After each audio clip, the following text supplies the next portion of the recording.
Do we understand that? Questions? Okay. Next, we go down to the growth component.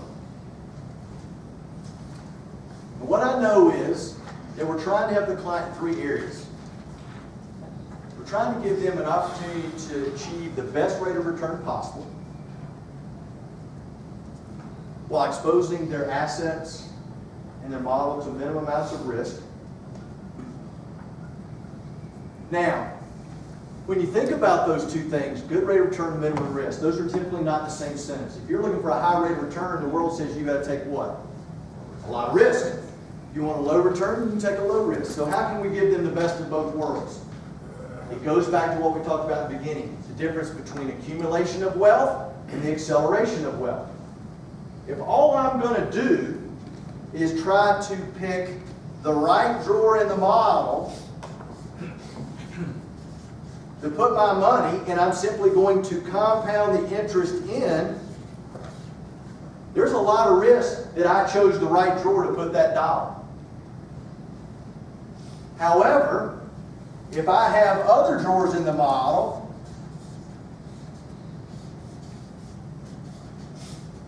where I take maybe that interest out and I go here, and I do something there, and then I take it out and go there, and then I come back to there. If I'm using that dollar in multiple ways, I'm accelerating the use of that dollar, then Robbie, I ought to be able to get a good rate of return with minimum risk. The banks do it every day. The banks are professionals at the velocity of money. Okay? Think about it. You walk in, you deposit your paycheck. Okay? Or you have a savings account there. And that money's sitting there. Well, they don't just sit there and wait for you to come get it back. They're moving that money around. They're paying you back maybe 0.5% or 1%, but that money's being loaned out as part of a mortgage that they're charging 4 or 5%. Ooh, that worked pretty good. They get that money back, they loan it out in the form of a car loan. 1.9, 2.9, 3.9. They're only paying you 0.5. Ooh, that worked pretty good. Let's do that again. All they're doing is looking at different opportunities to move a dollar and get it to work in multiple ways. When I first got LEAP license, one of the first people I took through the process was my brother. At the time, he worked for one of the banks. He worked for South Trust Bank. So I was explaining this to him, a big smile pops out on his face. He goes, "You're exactly right." I said, "Well, I'm your big brother. I'm always right." He goes, "You're exactly right." He said, "We have a computer program that tracks every dollar deposited. If we can move it 6 times in a year," and these were his words, "we've gotten maximum velocity off of it." Well, if the banks are doing that, and I don't know about, if I was familiar with downtown Raleigh, but I am downtown Charlotte. 2 biggest buildings downtown are the banks. Okay? Every time they publish the salaries of the CEOs and the board, they got a few more zeros behind it than mine. Walk in the lobby and there's these huge fountains and $1 million. They're doing something right. Okay? What they're doing right is they're using the velocity of money. They're getting a dollar to work more than one way. So why would our clients not want to look at opportunities to do the same thing? Does that make sense? Okay. Any questions? Number 8. Hey, Al. Yes. Could you explain how you would go about that velocity of money? Okay. Good. Perfect. Ashton and Brennan, we might need some more models. It's okay. I'm going to give you an example, Justin. Okay. Because you know what? You're going to have somebody, when you talk about velocity of money, say, "That sounds great, and I understand how the banks are doing, but how can I do it personally?" Okay. I'm going to give you an example. So grab a blank model.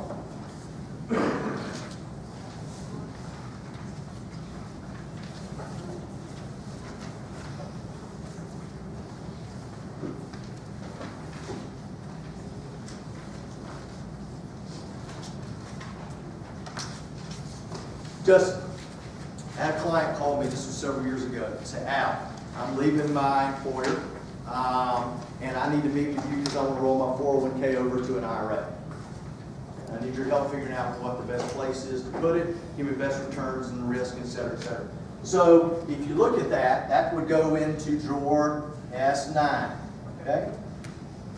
So I just want you to put a $ sign there, okay? And as you look at S9, okay, you might make a little note, this was an IRA rollover.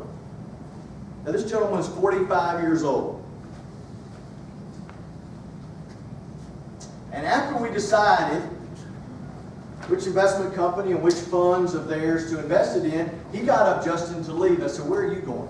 He goes, well, I've rolled it over. Is there any other paperwork? No, there's no paperwork, but there's a big decision you got to make. He goes, what are you talking about? I said, what are you going to do with the interest? He kind of looked at me with a puzzle and says, well, I can't do anything until I'm 59 and a half. I go, oh, no. Remember, I'm the educator. And I need to educate you about the fact that there is an IRS ruling on 72T. It allows you to take interest out of your IRA prior to 59 and a half and avoid the 10% penalty.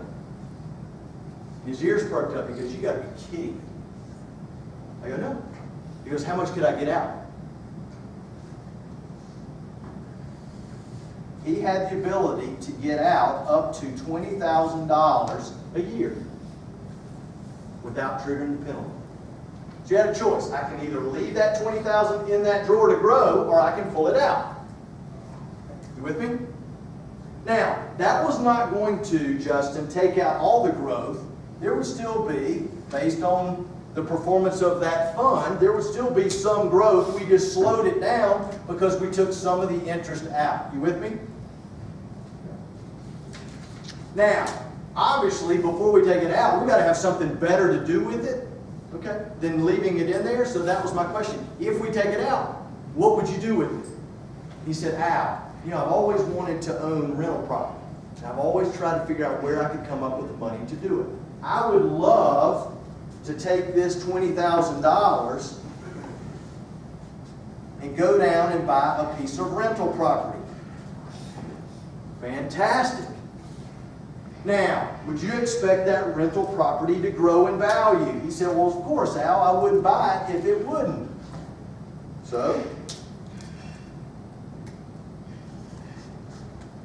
there we go. Now, the $20,000 would simply pay the mortgage on that piece of property. Now, what do we know about mortgage interest? Okay? What else do we know about rental property? What do you get to do with the value of the property? Depreciate it. What do you get to do with the rental expenses? Write them off. So what we saw was, through mortgage interest deductions, depreciation, and rental expenses, we eventually met with his CPA, and what we found was the value of these tax benefits were actually more than the tax that he would pay today on this premature distribution. So you got to use the entire 20. Is everybody with me? I got it? Okay. Now, my next question to him. If you do this rental property, is there any kind of pro forma or anything indicating the amount of rental income you could expect? He said, yeah, Al. Okay, great. What would be typically the net rent you would expect? He said, well, I'd really like to be able to rent the market so I make sure it's always occupied. So knowing that this is going to pay my mortgage, I'm not as dependent on the rental income. So I'd probably put it on the rental market for $15,000 a year. Fantastic. So your renters are going to pay you $15,000 a year. Is there anything that you can think of that you would use that rental income for?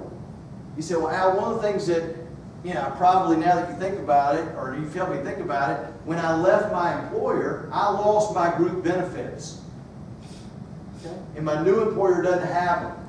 So I'm concerned about disability. I'm concerned about life insurance. Fantastic. Why don't we let your renters, Justin, go up here and pay the premium on some individual disability income? Why don't we let your renters buy you some life insurance, some of which would be permanent, whole life, that has liability protection, has waiver of premium, has an accelerated death benefit provision, creates cash value. So now all of a sudden, Justin, what we see is this client could simply have one of two things. They could just have an IRA with $1 sitting in that drawer working one way, or through the Velocity Money, they could have rental property, they could have tax benefits, they could have the renters fund some important protection that they need in place. Some of that protection being permanent, which we'll talk about more, has rippling effects throughout the model. So now all of a sudden we give them the ability to be educated about two options. You can just have the IRA, or you can have the Velocity Money strategy. Which do you prefer? What do you think he said? Let's do it. Okay, good. Does that give you an example? That's perfect, thank you. Good, good. All right, we'll get through number 8. Okay, I talked about the offense and the defense. I kind of use the analogy of a moat and a castle in regards to the model. Okay. If you think about the offense is kind of like the castle of wealth the client is trying to create, the defense is really like the moat around it. Once we bring them to balance, then what we're going to do is we're going to have the castle continue to fund whatever the moat needs in order to keep that balance. Does that make sense? So Gina, kind of like we talked about here, this would be the castle where we have rental property kind of going up here and funding the moat. Okay? So that we keep those two in balance. What I find is when I meet with a client for the first time, it's like they have this elaborate castle with all this wealth and their family in it, and they got a ditch around it. Okay, it's dried up, there's nothing. I mean, you can get in and out of there as much as they want to. Okay? So we got to build a moat. And we got to make sure they continue to grow. Number 9. When the client moves from the accumulation phase to the distribution phase of their life. In order in distribution,